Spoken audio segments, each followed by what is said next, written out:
लड़का है, उसका बाप इंतकाल कर चुका है, उसके पास 1 बीघा ज़मीन है। अब देखिए मैं आपको कहाँ ले जा रहा हूँ। उसके पास 1 बीघा ज़मीन है, 1 बीघा ज़मीन है, लेकिन अचानक उसकी माँ को कैंसर होता है, बाप उसका इंतकाल कर चुका है, उसके पास बस 1 ही बीघा ज़मीन है, उसकी माँ का इलाज होना है, इलाज के लिए उसको अपनी ज़मीन बेचना पड़ रही है। उस ज़मीन की कीमत 2 लाख है। हम गांव के सरपंच हैं, हम गांव के मुखिया हैं, हम गांव के पैसेदार हैं, हम गांव के अमीर आदमी हैं, हमारी नज़र ख़राब है, हम उस ज़मीन को ख़रीदना चाहते हैं, हमारे घर से लगी हुई है वो ज़मीन, और हमें मालूम है कि ये बेचेगा क्योंकि इसकी माँ बीमार है। ऐसा है कि नहीं आजकल? ऐसा है ना? 2 लाख की ज़मीन, हमें मालूम है उसकी कीमत 2 लाख की है, लेकिन अब हमें मालूम है कि उसका बाप नहीं है, माँ बीमार है, वो इलाज कराएगा और इलाज के लिए उसको ज़मीन बेचना पड़ेगी, लेकिन अब तो वो ज़मीन कम दामों में भी बेचेगा। अब हमें उम्मीद है कि 1.5 लाख में मिल जाए। वो आदमी आता कहता कि भाई आपके घर से लगी हुई है, मेरी ज़मीन है, मैं इसको बेचना चाहता हूँ। आपने कहा नहीं आया, मुझे ज़रूरत नहीं है साहब, मेरी माँ की तबीयत ख़राब है, मैं उसके इलाज के लिए टाटा हॉस्पिटल जाऊँगा, बम्बई, मैं पटना में जा रहा हूँ, मैं इसका इलाज कराना चाहता हूँ, मेरी ज़मीन की कीमत 2 लाख रुपए है, तुम ले लो। ये आदमी कहता है नहीं साहब, मुझे ज़रूरत ही नहीं है, और अगर तुम्हें दे रही है तो 1.5 लाख की दे दो, 1 लाख की दे दो। अभी तो ज़मीन की कोई कीमत ही नहीं, लॉकडाउन के बाद ज़मीन की कीमत बढ़ी कहाँ रही है, हालात ऐसे ही हैं, मजबूर आदमी है बेचारा।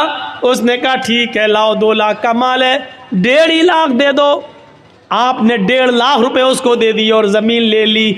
अल्लाह की कसम, 2 लाख की ज़मीन उसकी मर्जी के बावजूद जो 1.5 लाख की ली है, इस 1.5 लाख के लेने के बावजूद उसने चाहे जैसे दी हो, उसकी रजामंदी के बावजूद आपने जो 1.5 लाख में खरीदी है, आप इसके बावजूद भी डकैत कहलाएंगे, आप बेईमान कहलाएंगे, आप यतीम का हक मारने वाला कहलाएंगे, आप मजबूर की मजबूरी का फ़ायदा उठाने वाले कहलाएंगे। अल्लाह के यहाँ समाज में तो ये होगा नहीं साहब, वो 1.5 लाख में तैयार था, उसने दे दी, इसने ले ली, वो तो तैयार था। काजी शुरैह एक घोड़ा खरीदना चाहते थे, बाजार में जाते हैं, घोड़ा देखते हैं, पूछते हैं घोड़े वाले ये घोड़ा कितने का है? उसने कहा 400 दिरहम का।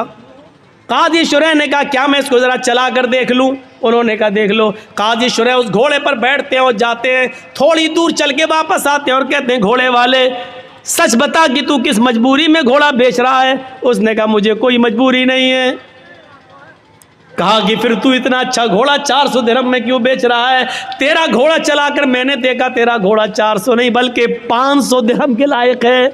उसने कहा काजी साहब आप काजी हैं, हज़रत अली ने आपको जज बनाया है, मेरे कीमत 400 मांगी है, अगर आपको 500 दिरहम का लगता है तो 500 दे दीजिए, वरना मेरी तरफ से खुशी से 400 हैं, अगर आप 500 देना चाहें तो मुझे क्या एतराज़ होगा? काजी शुरैह कहते रुकिए, एक मरतबा और चला कर देखता हूँ। उस घोड़े को उन्होंने दोबारा चलाया और आकर कहते हैं आए अल्लाह के बंदे सच सच बता तुझे क्या मजबूरी है? उसने कहा मुझे कोई मजबूरी नहीं है। उसने कहा मुझे कोई मजबूरी नहीं है। कहा फिर तू इतना अच्छा घोड़ा 500 दिरहम में क्यों दे रहा है? उसने कहा 500 में नहीं 400 में दे रहा हूँ, आप 500 देना चाहें तो ठीक है। कहा नहीं ये 500 से भी ऊपर बल्कि 600 दिरहम का घोड़ा है तेरा। उसने कहा काजी साहब मुझे शर्मिंदा मत कीजिए, मेरी तरफ से 400 है, आप मज़ीद अगर और देना चाहें तो मेरे कुछ काम आ जाएगा, वरना मेरी तरफ से कीमत 400 है। काजी शुरैह कहते हैं रुक जाओ एक मरतबा और देखता हूँ। एक मरतबा और चक्कर लगाते हैं और आकर कहते हैं मेरा दिल अंदर से कहता है कि तू किसी मजबूरी में घोड़ा बेच रहा है, तेरा घोड़ा 700 दिरहम के लायक है, तू इसको 400 में क्यों दे रहा है? उसने कहा मैं कुछ नहीं कहूँगा। काजी शुरैह कहते हैं क्या एक चक्कर और लगा लूँ? एक चक्कर और लगा कर आते हैं और अपने जेब से 800 दिरहम निकालते हैं और कहते हैं कि तेरा घोड़ा 400 नहीं 800 दिरहम के लायक है। उसने कहा काजी साहब मुझे सिर्फ ज़रूरत 400 दिरहम की है, 400 दिरहम की है जो मेरे बेटे के इलाज में काम आएगी। काजी शुरैह समझ गए ये मजबूरी में बेचारा बेच रहा था, और काजी शुरैह ने उस घोड़े की सही कीमत लगाई और 800 दिरहम दिए। मेरे भाइयों, कभी आपको ऐसा भी हुआ है कि एक आदमी जिसकी माँ बीमार है 2 लाख की ज़मीन वो बेच रहा है, कभी आपने सोचा कि चलो 2 की जगह 2.25 दे दो, चलो 2.5 दे दो, बेचारा अपनी माँ के इलाज में भी काम कर लेगा, हमारी ज़मीन तो 5-6 साल में और कीमत बढ़ ही जाएगी, लेकिन इसका तो कम से कम माँ का इलाज हो जाएगा। कभी 2 लाख की ज़मीन को 2,25,000 में लेने की कोशिश की आपने?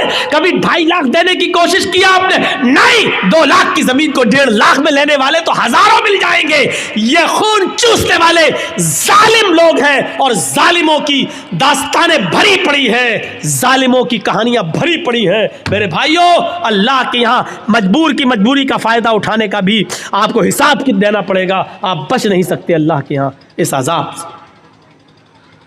हमने कभी तसव्वुर किया है, कभी सोचा है किसी मजबूरी का फायदा उठाते हैं? आज हम ये वाकयात हमें चीख चीख कर क्या बतला रहे हैं? कभी इन वाकयात की तरफ हमने नजर डाली है?